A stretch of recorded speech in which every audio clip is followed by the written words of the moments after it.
TV. Time and temperature brought to you by Planet Fitness. Weather headlines on News Channel 6 brought to you by Hickson Roofing. Overcast with rain chances right now and then over the next couple of days as well. Now tomorrow will still be chilly, but we will start to warm up on Thursday along with a chance of some thunderstorms. I'll have all those details coming up. Right now on News Channel 6 at 4, a deadly shooting investigation in Aiken County. A suspect accused of killing his mother. Plus, why a local business owner is not happy with the latest phase of construction in downtown Augusta. And construction of a new soccer complex underway in Aiken. A look at whether those plans are still on schedule and when it could be finished. As your News at 4 starts now. Live from Television Park, this is WJBF News Channel 6 at 4.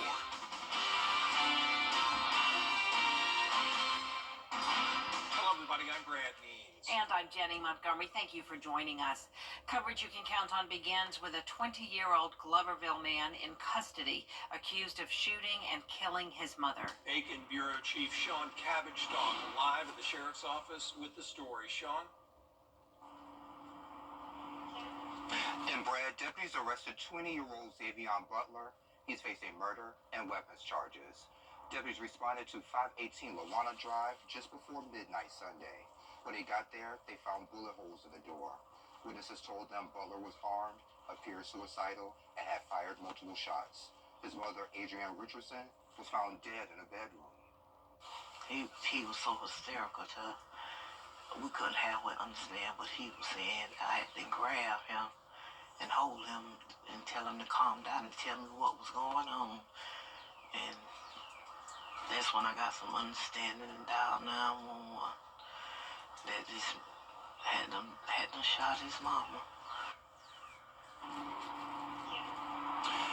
And he's currently being held at the Aiken County Detention Center. And Jenny, this is not the first time law enforcement responded to the home.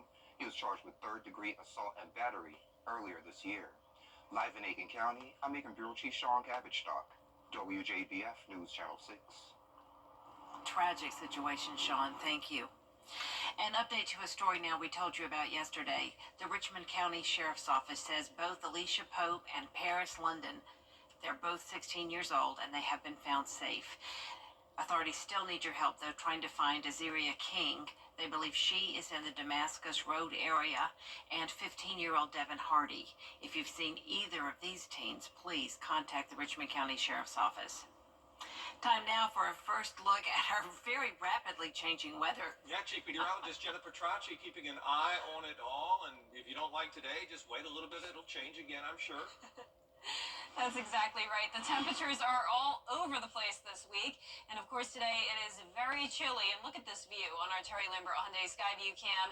Drizzle coming down here at Television Park, and it's pretty much been this day all day long. Now, because of the rain being so light, we're not really even seeing it on satellite and radar or Live Viper 6 at all. You can see just a few areas of some lighter rain now into Wilkes County, headed towards Hancock County, and definitely dense cloud cover for everyone. So not an ounce of sunshine today. We have the stalled frontal boundary just to the south of us, and that's where some temperatures are starting to warm up in places like Emmanuel County. We're at least into the mid-40s, but since this front is on the south side of us, a lot of us are struggling to even get to the 40-degree mark today. And look at it across the southeast when it comes to the rain as well, and just precipitation overall. We have winter weather across Pennsylvania all the way down into Virginia, a mess of snow and sleet, freezing rain.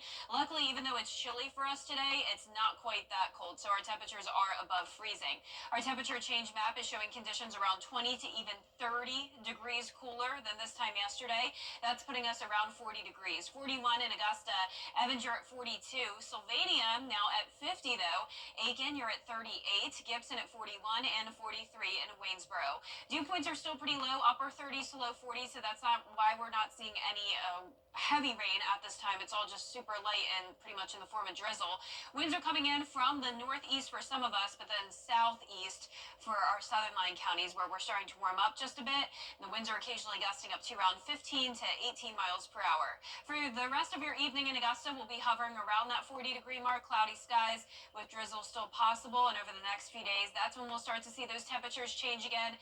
Mid-60s Thursday and then drying out on Valentine's Day. More details coming up in the next few minutes, but back to you. Elections are underway in North Augusta. Aiken city leaders are getting the ball rolling on a plan to bring a soccer complex to a local park. A lot of people excited about this. Graham Lee live at Citizens Park with the story. Graham? Well, Brad, the Aiken Parks and Rec Department and Aiken Football Club have been discussing and planning this project for almost 4 years, and now they're getting started on turning 20 acres here at the park into a full-fledged complex for one of the most popular sports in the world. The conversation started a few years ago when Aiken Football Club reached out to the city in need of a permanent home. City leaders saw a golden opportunity. It just made sense to collaborate with them to utilize the existing space at CP3 if they were going to spend money on developing a soccer complex. We just found it a great opportunity to partner. The city and AFC then agreed into a public-private partnership. It's a model seen with soccer clubs and cities across the Palmetto State.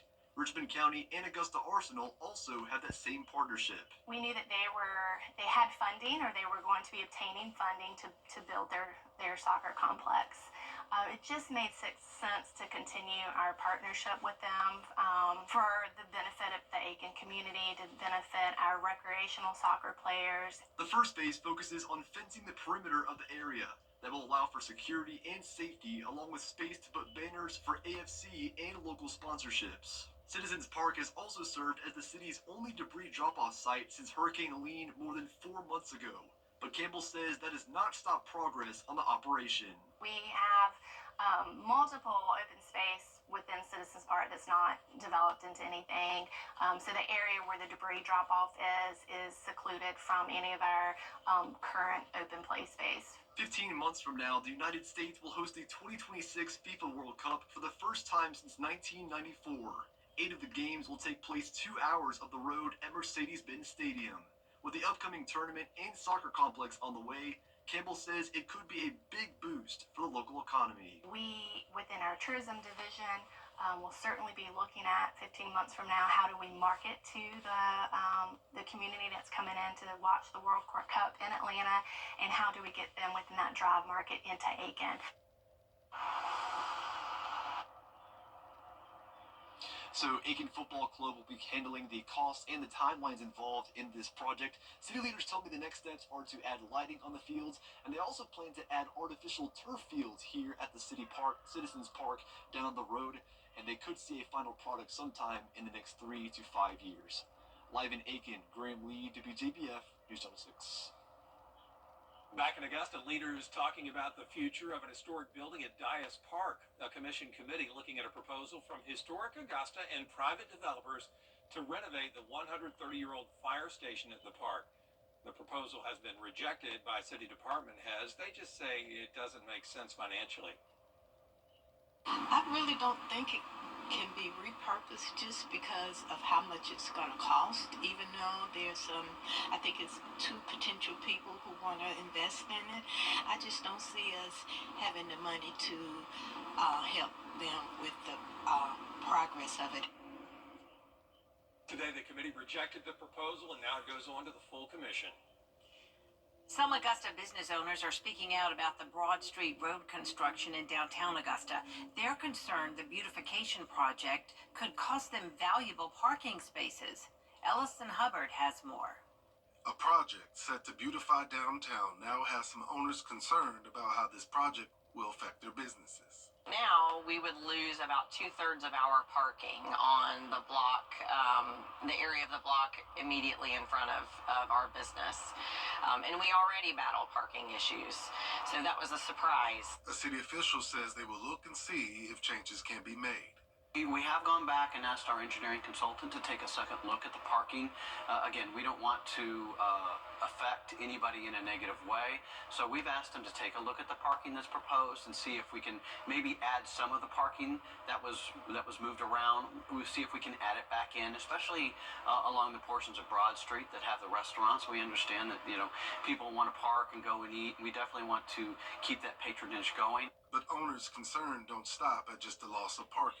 We already battle people coming downtown at night, or who are afraid to come downtown at night for perceived, crime. I don't think it's as bad as people are afraid it is, but perception's reality. So if they're afraid to come down here and then they're going to be expected to park blocks away and walk at night, they're not going to do that. The city of Augusta will look at handling that concern too.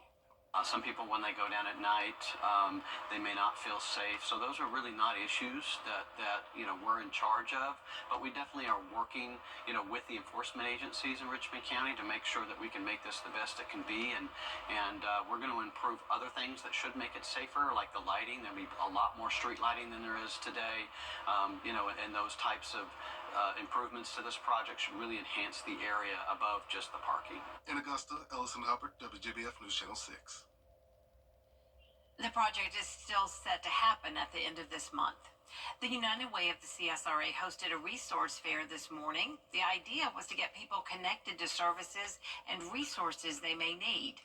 Bria Smith was there. She's here now to tell us about it. Bria?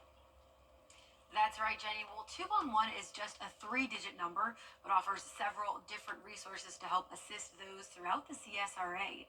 The United Way of the CSRA hosted several vendors and resource organizations in the community under one roof at the Augusta Public Library. The goal for Tuesday morning's event is to make resources like financial aid, health, and medical assistance more accessible to those who need it. Organization leaders say meeting people where they are is key. Individuals can call from the community and get connected to the resources that are community, from food pantries, shelters, assistance with medical care costs. There's a wide variety of assistance that's available, but we just need the individuals to call and they can get connected. Now, if you were unable to make today's event, just call the 211 assistance line for further information or visit WJBF.com for more assistance. Jenny? All right, Bria, thanks. Coming up, a new study shows how children with peanut allergies can become immune. The latest from researchers and how this discovery could be good for your wallet. And a chilly night for us with drizzle around, then more drizzle and some light showers tomorrow. Storms possible on Thursday as we start to warm up, but it will be a nice dry Valentine's Day, just cooler again. All those details are coming up.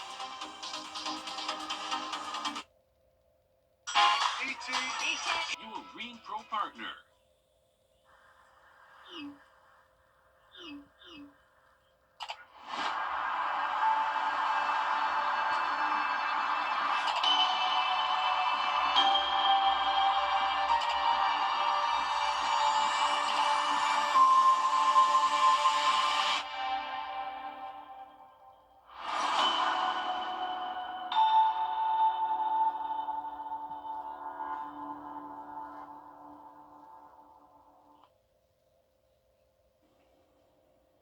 New research is providing welcome news for millions of American children with peanut allergies. The answer to the problem could be right on your grocery store shelf, as Rebecca Rule reports. A new study offering hope for families dealing with peanut allergies. Researchers finding some children were able to build up a peanut tolerance with gradual doses of store-bought peanut butter.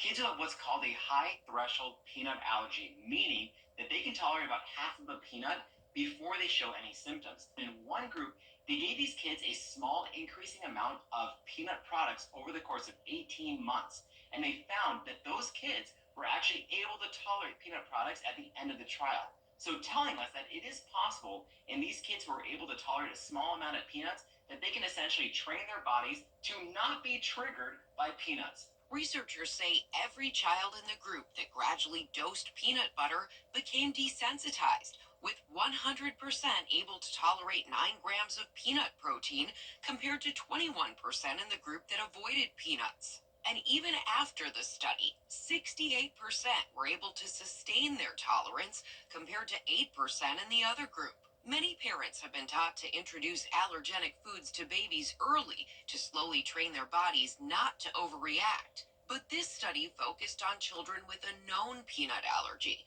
potentially offering a low-cost and convenient option for treatment. Millions of people are living today with food allergies, which is very limiting and in some situations dangerous. This is offering us a great glimpse of hope for a lot of people out there, not just when it comes to peanuts, but a lot of other food allergies. It is important to stress that this study was done on children who were able to tolerate at least a half of a peanut, and it was done in a medical setting. Yeah, please do not try this at home with your child, especially without consulting with your pediatrician. Make sure you're under medical supervision. Just don't go it alone. We'll be right back. Weather headlines on WJBF News Channel 6. Brought to you by Hickson Roofing. If your roof needs fixing, call Mr. Hickson. On Cloud. Over the years, thousands of people have gotten their hands on one. And who knows, you could be next. Win your very own Good Morning Augusta coffee mug at WJBF.com/coffee club. Sponsored by Honda Cars of Aiken. Gear up for great adventures with... Now, your most accurate forecast with WJBF Live 5/6. Welcome back. Look at these temperatures across the southeast. 35 degrees, so just a hair above freezing in Oklahoma City. 80s just to the south in New Orleans, and near 80 degrees all across the Florida Peninsula.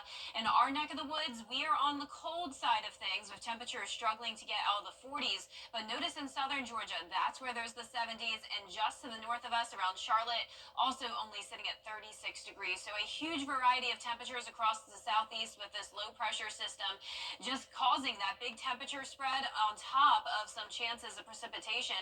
A large swath of rainfall from Kentucky all the way down to Texas with some heavy downpours here and there, and then also snow and a winter mix up towards the northeast. Now for our area, we have this stalled frontal boundary just to the south of us, and since that front is to the south, our temperatures are pretty chilly today. So right now on our Terry Lambert Hyundai Skyview cam in Swainsboro, they're a bit warmer down there, but even in Swainsboro, it is completely overcast, and there is still some of that mist coming down. So 41 degrees right now in Augusta, east winds of 6 miles per hour, dew point of 40.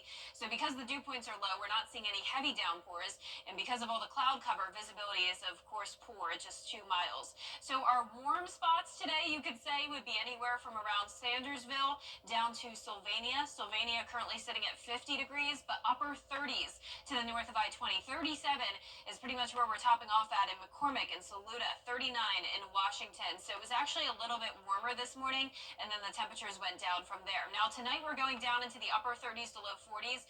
Pretty much where we're at now is what our low temperatures are going to be tonight. Now tomorrow, a tricky situation to say the least. High of only 43 degrees in Saluda, high of 78 degrees in Swainsboro. A huge variety of temperatures across the area, and a lot of these high temperatures won't hit until we get around 8 o'clock in the evening. So notice throughout your day tomorrow, we're starting out in the low 40s, climbing into the low 50s in Augusta around 4 p.m. Then once the sun goes down, instead of those temperatures going down, the temperatures are actually going to warm up. So by the time your Thursday mornings here, we'll be in the around 60 degrees, and then our highs on Thursday will be more consistent in the low to upper 60s. The reason why is because this front is eventually going to lift north as a warm front. So this is Wednesday at 8 a.m. That front will be to the north of us by Wednesday night. So that's when we start to warm up. Then we'll be watching a cold front passage. As the cold front moves through, we'll have another chance of some heavy rain and even some thunderstorms moving in on Thursday morning. Here's a closer look at home tomorrow at 6 a.m. Mostly just drizzle for your Wednesday, but some light showers, a little bit more steady possible at times, and most of that rain will be in our northern counties. A break Wednesday night, but then on Thursday morning, that's when the cold front comes in, and there could be some special weather statements here for some gusty wind potential, but it's overall pretty quick moving, and it will be out of here by Thursday night. And your Valentine's Day actually looks pretty good. Back to mostly sunny skies. It will be cooler again behind that cold front passage with a high of 58. Rain quickly returns though this weekend, and then next week another cool down on next Monday. All right, Jenna, thanks. Dental work can be expensive these days. Sure can. Coming up, how patients in the state of New York can get their teeth taken care of for free. At Tile Center, we'll work directly with you to help you select just the right products you'll need.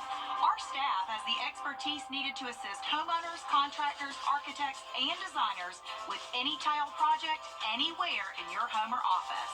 At Tile Center, we bring your visions to life. Come see why for yourself at any of our locations at Tile Center or online at tilecenter.com.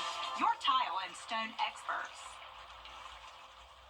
Augusta University. Traditional taiko drumming, and see why Yamato has received acclaim throughout the world for their amazing high-energy performances. USC Aiken's Cultural Series. For tickets, visit etheridgecenter.universitytickets.com or call 803-641-3305. You came in today for a filling, we looked at that broken tooth, and unfortunately you need a cast. So it's a lot more than we expected today. It's going to be a little bit expensive. But today is your lucky day. One-time deal. If you sink this basket, it's free. Wow. So take a shot.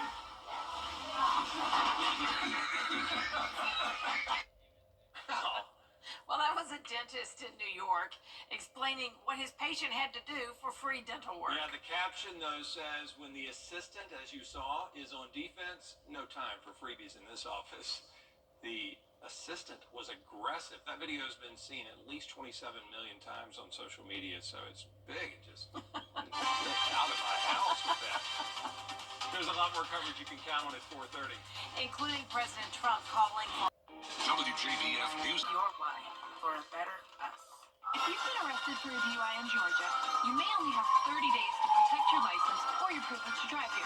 Hi, I'm Tiffany Duncan of DUI Duncan, the DUI firm here in Augusta. Visit our website at DUIDuncan.com to see what we've done to help so many drivers. If you've been arrested for a DUI in Georgia, call me now for a free consultation.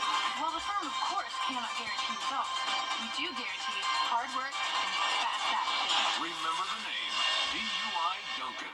Discover the difference with February 20th at 7 p.m. The Live 5-6 Skyview Network, sponsored by Terry Lambert Hyundai. We have an unsettled weather pattern this week with a huge variety of high temperatures, especially tomorrow. Drizzle will continue tonight with the overcast skies, more drizzle in the forecast tomorrow, and then a chance of storms on Thursday. I'll have all the details coming up. Now at 4:30, the ultimatum from President Trump that President Trump orders an... Here's WJBF News Channel 6 at 4:30.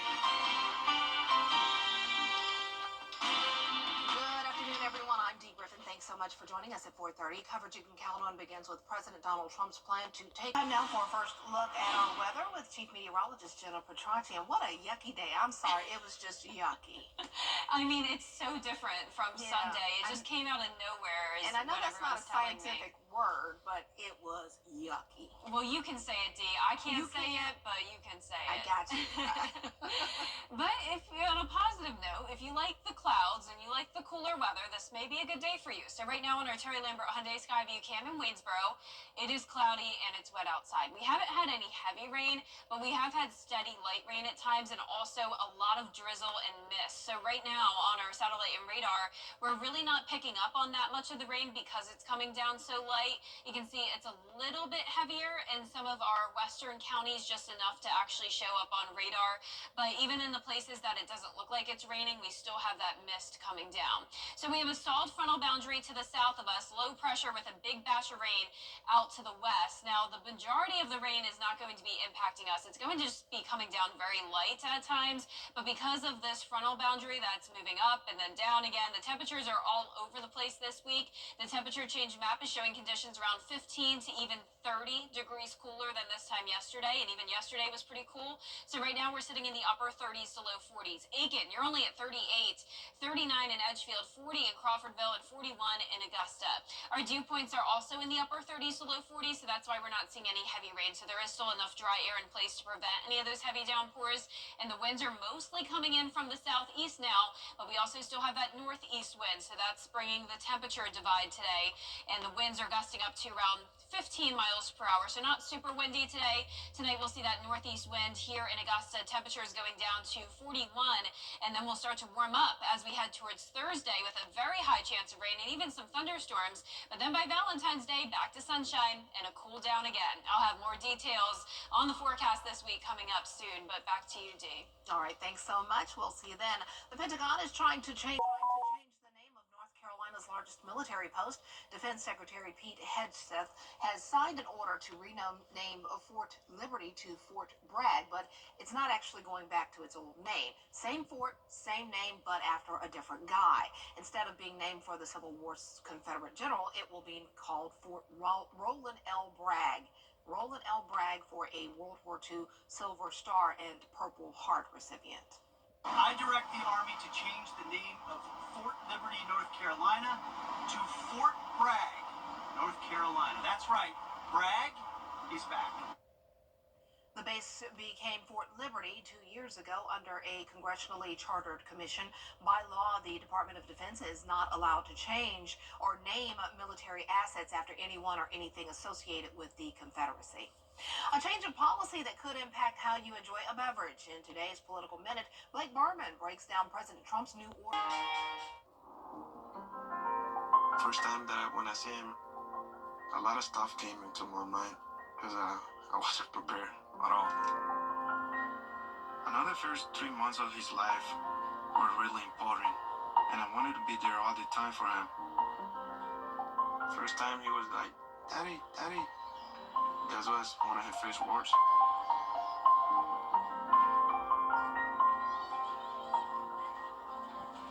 He grew up so quick. He just surprised me every day. He's really smart. I really think he can be an astronaut, president. But I'm gonna support him for wherever he wants to be. Whether he wanna be a photographer, musician, whatever. As a father, I guess you don't focus on you. I put himself first. That's what a dad does. The CSRA is full of amazing women. Women who inspire. Women who innovate. Women who lead. That's why News Channel 6 brings you Women to Watch.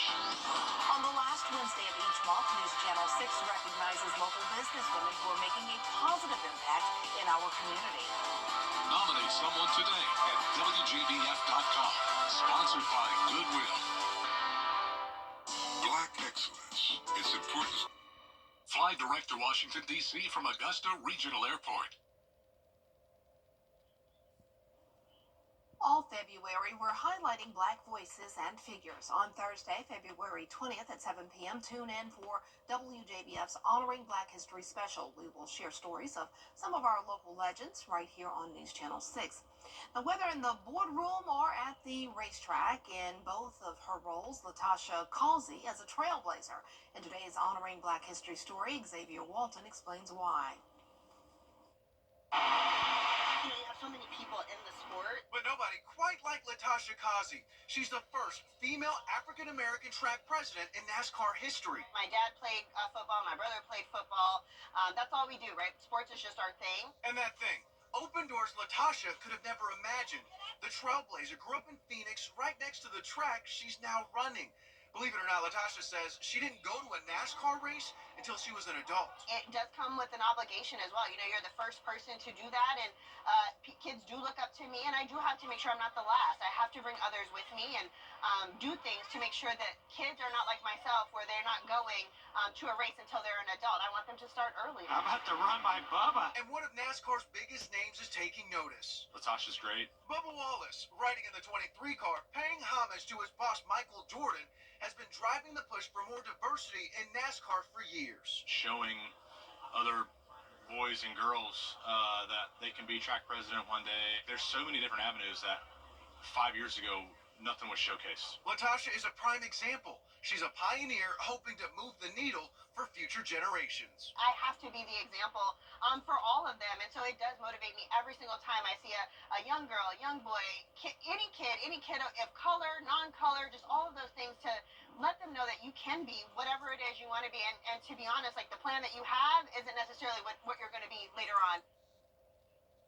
NASCAR is heading to Daytona Beach for a weekend of racing. A live look now at the Bristol Motor Speedway in Tennessee, where some of the Cup Series playoffs will be held. The NASCAR Xfinity Series returns to action ahead of Sunday's running of the Daytona 500. You can watch the opening race of the Xfinity season this Saturday starting at 4 p.m. on the CW6. NASCAR driver Bubba Wallace is one of only 2 black full-time drivers in NASCAR. He drives a number 23 Toyota Camry for 23XI Racing. Bubba first drew headlines in 2013 when he became the first African-American in 50 years to win in one of NASCAR's 3 national series. He topped that in 2021 when he'd become the first black driver to win a race in the Cup Series since Hall of Famer Wendell Scott did in 1963. Since 1997, 6. The WJBF Live Viper 6 Skyview Network is sponsored by Terry Lambert Hyundai. Low prices, big selection, and committed to quality customer service.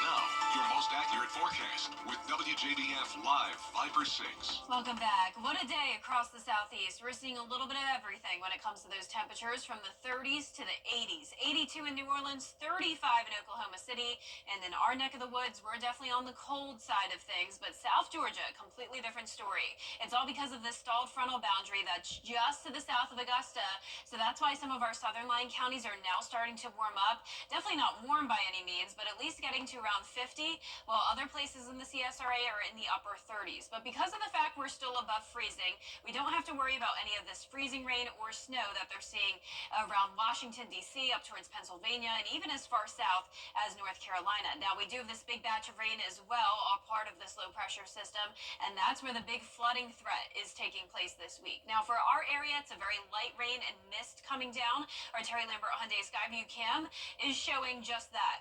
Very poor visibility today, down to 2 miles with the overcast skies.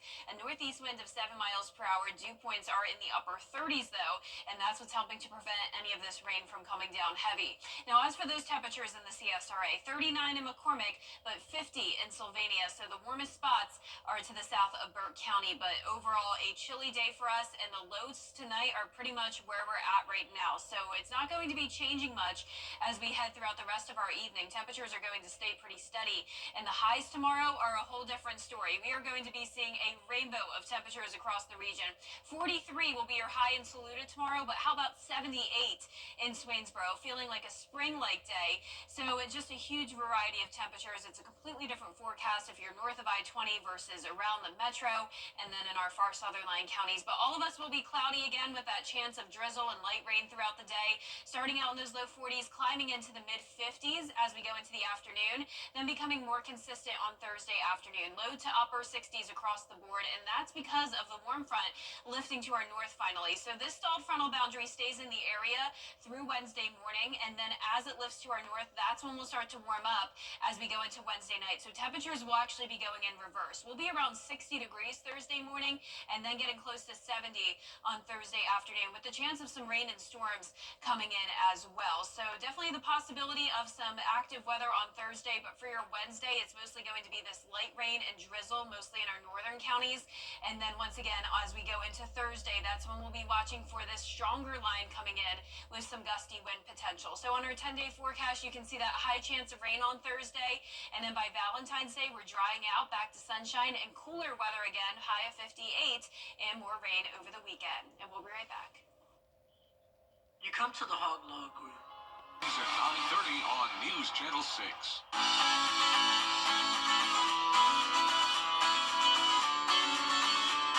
Follow News Channel 6 on Instagram. That's our time for now. More top stories at 5. Weather headlines on WJBF News Channel 6. Brought to you by Hickson Roofing. If your roof needs fixing, call Mr. Hickson. Crime is only on News Nation. If you've been injured, we take immediate action to get you the help you need. They handled everything so that I could focus on getting better. I am very happy with the settlement I received. Ready to